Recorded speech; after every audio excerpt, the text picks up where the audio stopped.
नमस्कार। लंबी यात्रा, कई पड़ाव और आस्था की अनगिनत परीक्षाओं के बाद हम पहुंच गए हैं उस पावन धाम में, जहां समुद्र की लहरों में भी शिव का आशीर्वाद महसूस होता है। यह है रामेश्वरम ज्योतिर्लिंग। कहा जाता है कि भगवान राम ने लंका विजय से पहले भगवान शिव की जो आराधना की थी, वो यहीं पर की थी और यहीं पर उन्होंने रामेश्वरम ज्योतिर्लिंग की स्थापना की थी। समुद्र, श्रद्धा और सदियों की भक्ति से घिरा हुआ यह स्थान सिर्फ एक मंदिर नहीं है, बल्कि विश्वास और समर्पण का प्रतीक है। तो आइए चलते हैं इस पावन भूमि पर और यहाँ के इतिहास, आस्था और भक्ति को एक साथ महसूस करते हैं। हर हर महादेव।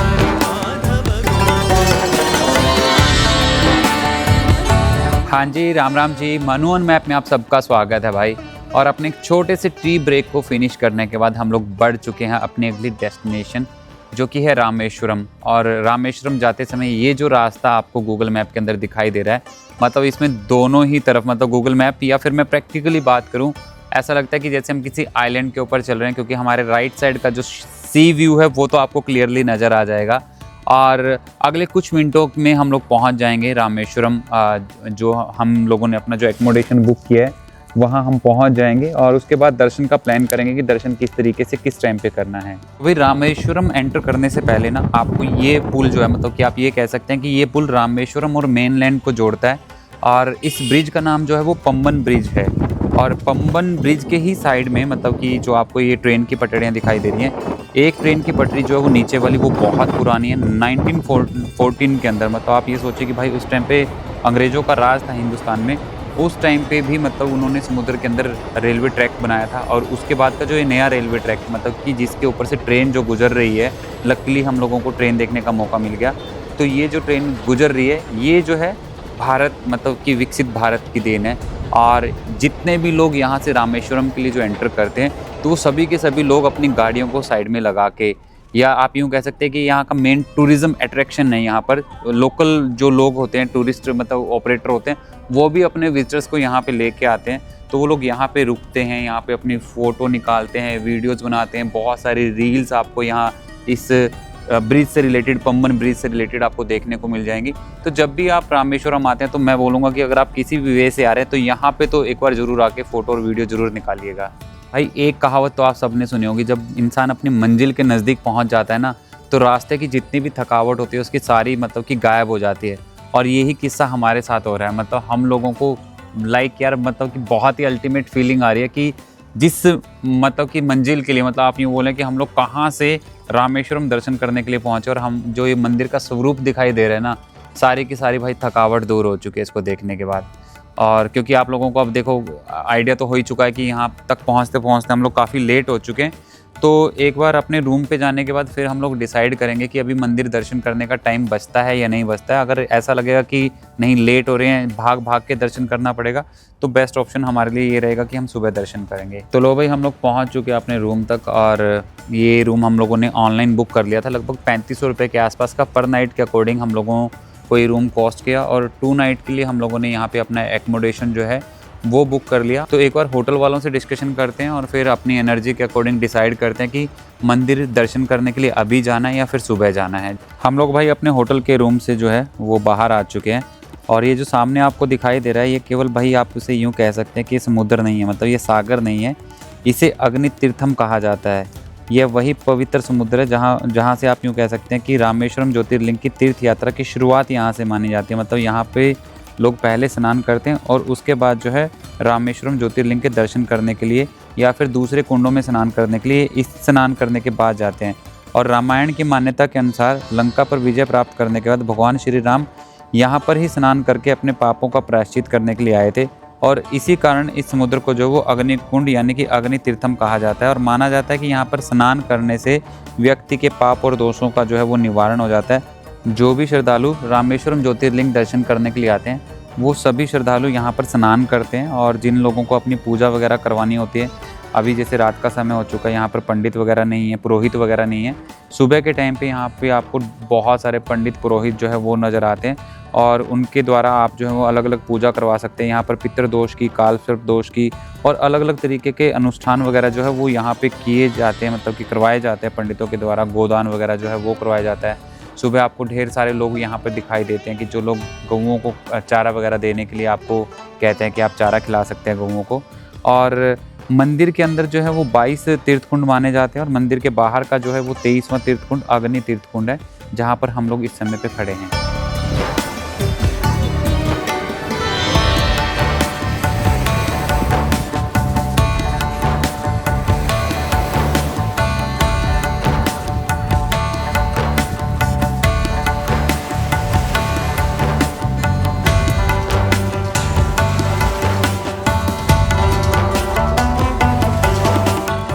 हम लोगों ने भाई आसपास के दुकानदारों से भी कंफर्म कर लिया, उनसे भी मतलब पूछ लिया कि हाँ मंदिर दर्शन करने का बेस्ट टाइमिंग क्या रहता है, क्योंकि ये लोग रूटीन में यहीं रहते हैं तो इनसे बेहतर तो हमें कौन और सजेस्ट कर सकता था।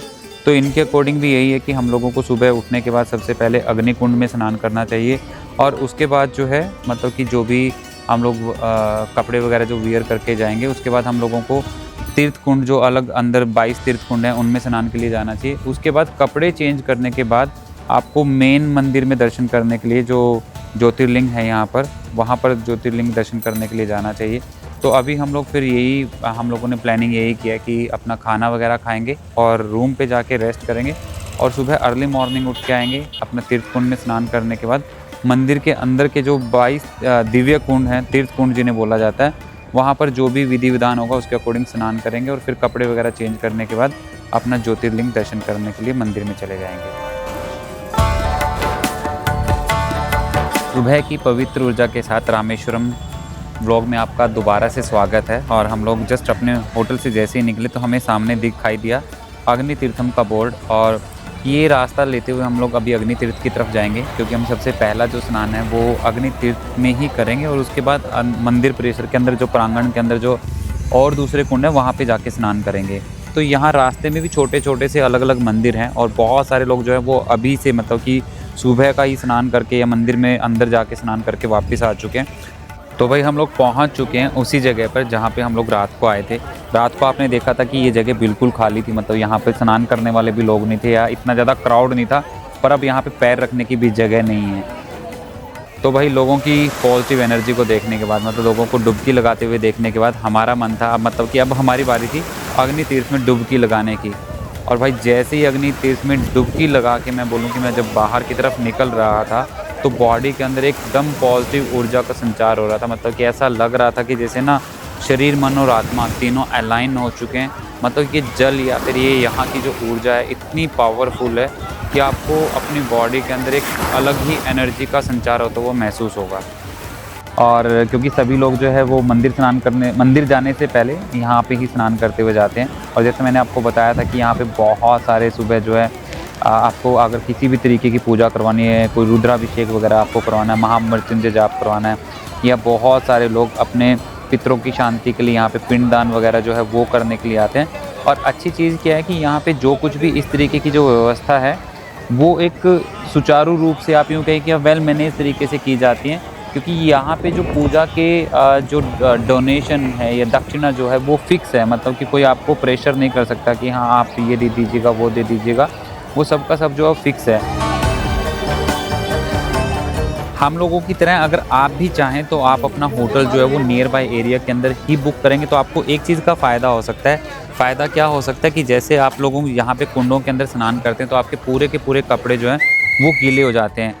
और रामेश्वरम तीर्थ मंदिर में, मतलब मेन मंदिर के अंदर जब आप एंटर करने के लिए जाते हैं, अगर आपके कपड़े गीले हैं तो आपको मंदिर परिसर के अंदर अनुमति नहीं दी जाती, अंदर एंट्रेंस से मना कर दिया जाता है। बोला जाता है कि या तो कपड़े सूखने का इंतज़ार करें या फिर आप जाके अपने कपड़ों को चेंज करके आएँ। तो हमारा होटल पास में ही है तो हमें ये फ़ायदा हो जाएगा कि जब हम लोग अभी बाहर जाएंगे तो हम अपने कपड़ों को चेंज करने के बाद अपने दूसरे कपड़े बदल के जो है वो फिर मंदिर में दर्शन करने के लिए आएंगे।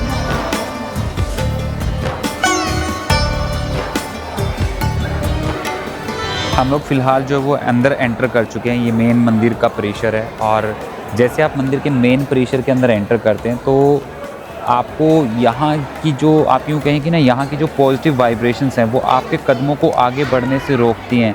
बट लोग इतने ज़्यादा होते हैं कि वो आपको पुश करते करते आगे ले जाते हैं। आप यहाँ की सुंदर नक्काशी जब आप ठहर के रुक के देखते हैं, इस तरीके से डिज़ाइन किया गया इस मंदिर को कि आपका मन करता है कि यहाँ पे ठहरे, रुके, कुछ समय आप अपने साथ यहाँ पे इस जगह पे, इस पवित्र जगह पे आप बिताएं। और हम लोग शायद जिस दिन आज यहाँ पे पहुँचे कि शायद कोई उत्सव या कुछ भी ऐसा शायद एक पर्व हो सकता है जिसकी वजह से आज यहाँ पे ज़्यादा भीड़ है। और वैसे भी रामेश्वरम तीर्थ के ऊपर तो मतलब मुझे लगता है कि इस ज्योतिर्लिंग के ऊपर बहुत भीड़ रहती है। और मंदिर में जो 22 कुंड हैं उन कुंडों की अलग अलग मान्यता है। और जैसे आप सबसे पहला जो स्नान करते हैं वो महालक्ष्मी तीर्थ के अंदर करते हैं। उसके बाद जो है यहाँ पर सावित्री तीर्थ, गायत्री तीर्थ, सरस्वती तीर्थ, शंख तीर्थ, काफ़ी सारे मतलब कि टोटल 22 तीर्थ हैं यहाँ पर। गोदावरी, यमुना, गंगा नदी के नाम से भी यहाँ पर तीर्थ है। और कमाल की बात क्या है कि जैसे आपको पता है कि यह जो जगह है रामेश्वरम जो तीर्थ स्थान है ये समुद्र के किनारे पे स्थित है। मतलब यहाँ पे सबसे ज़्यादा जो पानी निकलता है वो खारा पानी निकलता है। पर बावजूद उसके मंदिर परिसर के अंदर जितने भी ये 22 कुंड हैं, जो जिन कुंडों के मैंने आपको नाम लिए, जिन कुंडों के नाम मैंने आपको नहीं लिए, उसमें जैसे लक्ष्मण तीर्थ, सीता तीर्थ, अगस्त्य मुनि के नाम से भी यहाँ पर तीर्थ है।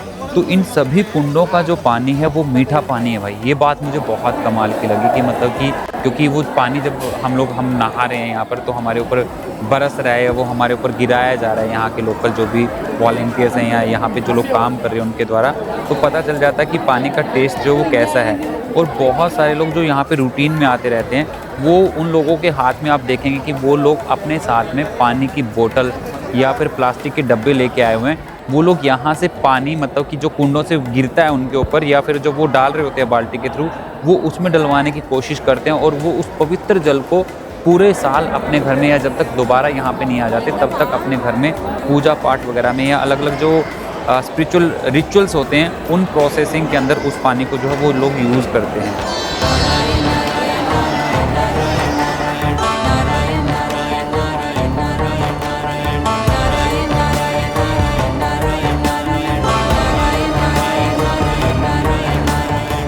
तो भाई हम लोगों ने ना बहुत सारे लोगों को देखा मंदिर परिसर के अंदर, वो लोग अपना फ़ोटोग्राफ वगैरह खींच रहे थे या वीडियोस वगैरह बना रहे थे। बहुत सारे ऐसे लोग थे जो रील्स वगैरह बना रहे। तो हमें लगा कि कोई मंदिर परिसर की तरफ से शायद वहाँ पे कोई पाबंदी अगर होती तो हमें भी कोई ना कोई स्टाफ मना करता। तो हम लोगों ने भी अंदर जाने के बाद वीडियोग्राफी की, जहाँ पे हमें ठीक लगा रिकॉर्ड करनी चाहिए वहाँ पे हमने वीडियो वगैरह जो थी वो बना ली थी।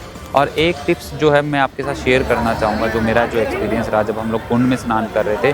तो आप अगर कुंड में स्नान करने के लिए जा रहे हो और आपके पास आपका फ़ोन है तो मैं आपको सजेस्ट करूँगा, अगर आपका फ़ोन वाटरप्रूफ नहीं है तो कोशिश करना कि कोई पॉलीथीन वगैरह अपने साथ लेके आना, एक की जगह 2 लेके आना, ताकि आप अपने फ़ोन को सेफ़ रख सकें, आपका फ़ोन गीला ना हो। अदरवाइज़ इतने सारे कुंड के अंदर से जब आप स्नान करते हुए आगे जाते हैं तो आपका फ़ोन जो है वो गीला होने की और ख़राब होने की पॉसिबिलिटीज़ हो सकती हैं।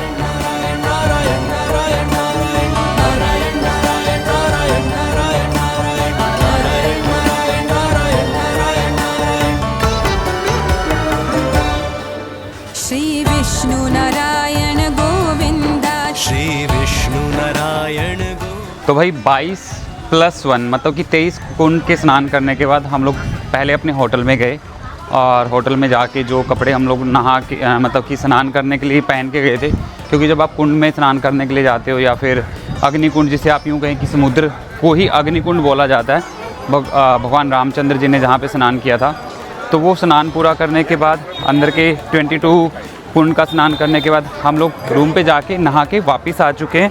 और अभी हम लोग जो है मंदिर में दर्शन करने के लिए जाएंगे, क्योंकि मंदिर में जो है वो गीले कपड़ों के साथ दर्शन करने के लिए नहीं जाने दिया जाता। तो आपको अपने कपड़े जो है वो आप चाहें तो अंदर परिसर में ही चेंज कर सकते हैं, जगह बनी हुई है वहाँ पे आप अपने कपड़े चेंज कर सकते हैं और उसके बाद दर्शन करने के लिए अंदर जा सकते हैं। पर हम लोगों का होटल जो था वो पास ही था, आधा किलोमीटर के डिस्टेंस के ऊपर था। तो हम लोगों ने चूज़ किया कि हम लोग जाके अपना पहले नहा के कपड़े चेंज करके फिर दोबारा से दर्शन करने के लिए आएंगे। तो अभी हम दोबारा आ चुके हैं और अभी देखते हैं कि हाँ अंदर जाने का क्या बेस्ट वे हो सकता है। श्रीपति हरि माधव गोपाला, श्रीपति हरि माधव गोपाला, श्री विष्णु नारायण गोविंदा। हम लोग अभी मंदिर में से दर्शन करके आ गए हैं और अंदर कैमरा वगैरह अलाउड नहीं है। यहाँ पे बैठ के लोग अपना फ़ोटोग्राफी वीडियोग्राफी कर रहे थे, तो हमें लगा कि हम लोग भी यहाँ पे रिकॉर्ड कर सकते हैं। और बहुत अच्छे से हम लोगों को यूँ कहूँ कि दर्शन हो गए। एक्चुअली में जो इस मंदिर की स्थापना की गई थी, कहते हैं कि त्रेता युग में भगवान श्री राम के द्वारा ही जो है इस मंदिर की स्थापना की गई थी। और स्थापना करने के पीछे क्या था कि रामचंद्र जी को पता था कि वो जब लंका पे अटैक करेंगे तो उस आप यूँ कह सकते हैं कि उस पाप मुक्ति से पहले ही वो चाहते थे कि वो भगवान शिव की जो है वो प्रार्थना करें। और उन्होंने आदेश दिया, या आप यूँ कह सकते हैं कि हनुमान जी को भेजा था उन्होंने कि हाँ जाओ हिमालय में जाओ और जो है वो शिवलिंग लेके आएँ। जब हनुमान जी निकले इधर से जो है जो कथा है मैं उसके अकॉर्डिंग आपको बता रहा हूँ। सीता माता के द्वारा जो है वो बालू का मतलब कि रेत का जो है वो शिवलिंग का जो है वो निर्माण किया गया था। और जैसे ही उस शिवलिंग की पूजा की गई, वह जो शिवलिंग था वह प्रॉपर तरीके से पत्थर का बन गया।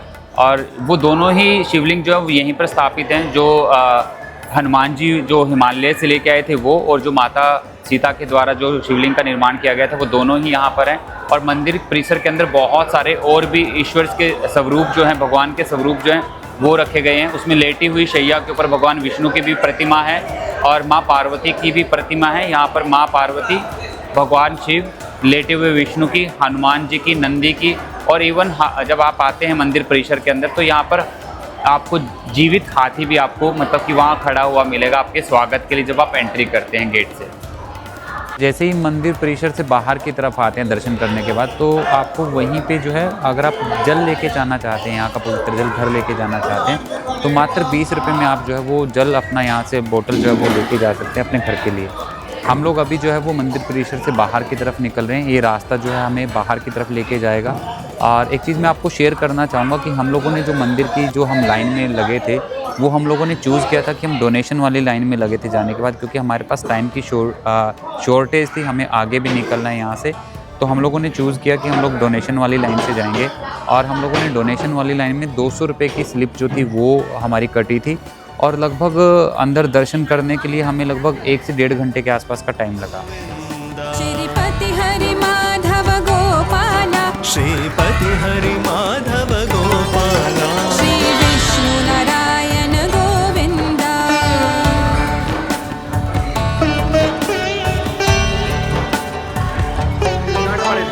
नारायण नारायण नारायण नारायण नारायण नारायण नारायण नारायण नारायण। आप लोग जब मंदिर दर्शन करके आएंगे तो इस रास्ते से एग्ज़िट होता है, अभी जब क्राउड नहीं है। यहाँ से लोग जो है वो बाहर निकल रहे हैं और यहाँ से बाहर निकलते ही जो है मंदिर का प्रसाद वितरण केंद्र है, पर अभी ये शुरू नहीं हुआ, तो इसीलिए आपको ये ध्यान रखना पड़ेगा क्योंकि आपको जो प्रसाद वगैरह लेना है वो अंदर से ही लेके आना पड़ेगा। अभी बाहर जो है वो प्रसाद नहीं मिल रहा। हम लोग मंदिर में दर्शन कराए और दर्शन बहुत अच्छे से हुए हमें, और बहुत ज़्यादा रश नहीं था। नो डाउट आज संडे का दिन था, फिर बावजूद उसके भी बहुत ज़्यादा रश नहीं था। मंदिर का इतिहास तो आप लोगों ने सुन लिया। हम लोगों ने सुबह से खाना नहीं खाया था और स्नान भी कर लिया था और दर्शन कर लिए। अब हम लोग जो है वो मंदिर के पास में एक वेजिटेरियन रेस्टोरेंट है वहाँ पे आए हैं और इसका नाम जो है वो लक्ष्मी विला के नाम से इसका नाम। और भाई खूब सारी मतलब आप यूँ कहें कि स्वरूप लगाए हुए इन्होंने मंदिर के अंदर, और ये वेजिटेरियन रेस्टोरेंट है। हम लोगों ने अभी जो है यहाँ पे वेज पुलाव ऑर्डर किया। वेज पुलाव के बाद देखेंगे कि सेकंड अगर कुछ वो बोला कि वैसे तो सफिशिएंट रहेगा, बावजूद उसके अगर कुछ रिक्वायरमेंट होगी तो फिर हम अपना देखेंगे कि उसके बाद क्या मंगवाना है। तो भाई अपने वेज पुलाव आ चुके हैं और मुझे तो लगता है 2 लोगों के लिए सफिशिएंट रहेंगे। थाली में यहाँ पे जो है केले के पत्ते रख के खाना देने का रिवाज है और हमने अभी साथ में जो है अपना रायता बोल दिया है। भाई उसके पीछे की कथा क्या है कि जब भगवान श्री राम को आक्रमण करना था लंका पे सीता माता को छुड़वाने के लिए, तो उस समय पे उन्हें जो है वो जल से मार्ग नहीं मिल पा रहा था और वो बार बार जैसे जो वानर सेना थी बार बार जब पुल का निर्माण करने की कोशिश कर रही थी, तो उस केस में पुल जो था वो बार बार ढहे जा रहा था। तो नल और नील ने आई थिंक वही थे, अगर करेक्टर में कुछ ऊपर नीचे हो तो भाई प्लीज़ माफ़ करना, कहा कि बगैर मतलब कि शिव की उपासना के शायद हम ये काम जो है वो पूरा नहीं कर पाएंगे। तो फिर उसके बाद जो था राम ने हनुमान जी को बोला था कैलाश जाने के लिए कि वो वहाँ से शिवलिंग लेके आएँ। और दूसरा एक कथा ये भी कहती है कि साथ के साथ यहाँ पे बालू के शिवलिंग का निर्माण किया गया था और जब उसकी प्राण प्रतिष्ठा की गई, उसकी पूजा की गई, तो वो कम्प्लीटली जैसे स्टोन का शिवलिंग होता उसी तरीके से कन्वर्ट हो गया। अब ये दोनों ही शिवलिंग जो है वो यहीं पे रामेश्वरम में देखने को मिलते हैं। आप जब भी यहाँ आते हैं तो आपको वो दोनों शिवलिंग जो है वो देखने को मिलेंगे। मंदिर के अंदर मैंने आपको बताया कि हाँ भगवान शिव का स्वरूप है जिसे हम रामेश्वरम बोलते हैं। उसके बाद माँ पार्वती का स्वरूप है और लेटे हुए विष्णु का स्वरूप है। हनुमान जी की प्रतिमा जैसे आप मंदिर के अंदर एंटर करते तो वो आपको देखने को मिलेगी। जीवित हाथी आपको देखने को मिलेगा वहाँ पे। और हम लोगों को ज़्यादा रश नहीं मिला, एवरेजली थोड़े से टाइम के अंदर, आधे पौने घंटे के अंदर हमें पूरे मंदिर के जो थे वो दर्शन हो गए थे। आप इसको 2 हिस्सों में बांट सकते हैं। पहले हिस्से के अंदर अभी हम लोग यहाँ आसपास की गलियों में चल रहे हैं अपने होटल जाने के लिए। तो पहला हिस्सा आप क्या रख सकते हैं कि स्नान का। अगर आप रश वाले दिन आ रहे हैं तो आप कोशिश करें कि आप अर्ली मॉर्निंग स्नान के लिए निकल जाएं और पहले अग्नि कुंड में स्नान करें, उसके बाद जो अंदर के 22 कुंड हैं वहाँ पे जाके स्नान करें। और उसमें एक ऑप्शन और रह सकता है जो मुझे समझ में आया, उसमें क्या है कि बाहर छोटी छोटी बाल्टी लिए हुए आपको कुछ आदमी खड़े हुए मिलेंगे और वो लोकल लोग हैं, आप उनसे बात करके मतलब उन्हें अपने साथ लेके जा सकते हैं। जब मैंने उनसे पूछा था अपने स्नान जब हम करके आ गए तो मैंने कहा अगर हमें पर्सनल कोई करना हो ऐसा जो स्नान करवा रहा था, वो बोले कि हम 250 रुपये पर पर्सन लेते हैं। तो 250 रुपये पर पर्सन लेने के बाद जो 25 रुपये की टिकट आपके अंदर स्नान करने के लिए जाते समय लगती है वो नहीं लगेगी, वो उसके अंदर इंक्लूड होगी, मतलब कि 250 रुपये पर पर्सन। और मे बी ग्रुप जब ज़्यादा होगा तो उस केस में वो जो है वो प्राइस शायद से डाउन करेंगे।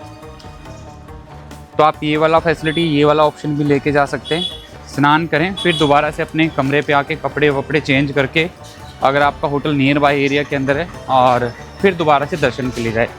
अगर आप ऐसा नहीं कर सकते तो फिर आप अपने साथ एक वाटरप्रूफ बैग साथ में लेके जाएं, जिसमें आपके पास जो है आपके कपड़े जो हैं वो रहते रहे और आपका फ़ोन वोन आप उसके अंदर डाल सके, करेंसी आप जो है वो उसके अंदर डाल सकें। तो हम लोग शायद अपनी कुछ गलियां जो हैं वो बिचल गए, अभी देखेंगे दोबारा, मतलब कि विचलित होगी। ये वाली जगह है जहाँ से स्नान के लिए अंदर जो है वो जाना पड़ता है। मैं पहुँच चुका हूँ होटल की पार्किंग में, अपनी गाड़ी स्टार्ट कर ली अभी, और गाड़ी को स्टार्ट करने के बाद अभी थोड़ी देर स्टार्ट छोड़ेंगे, उसके बाद जो है वो निकलेंगे यहाँ से धनुषकोडी के लिए। और धनुषकोडी के लिए यहाँ से जो रास्ता दिखा रहा है रिट्राई के लिए कह रहा है कि शायद से इंटरनेट कनेक्ट नहीं है, बट मेरा आइडिया जो है अभी ये पुराने वाला मॉर्निंग का टाइम दिखा रहा था, यहाँ से शायद हमें लग जाएगा 1 घंटे के आसपास। ये होटल वालों की पार्किंग है अभी, फिर यहाँ पे कोई गाड़ी वाड़ी नहीं है। ये होटल है भाई जो बुक किया था हमने, इस तरफ की बिल्डिंग है इसकी, यहाँ से इनका भी काम चल रहा था, इनका सामान वगैरह यहीं पड़ा है सारा। और यहाँ नारियल के पेड़ ऐसे दिखते हैं जैसे अपने वहाँ पे अमरूद वगैरह के पेड़ होते हैं। तो गाड़ी कर ली स्टार्ट, अभी निकलते हैं भाई यहाँ से फिर लोकेशन लगा के।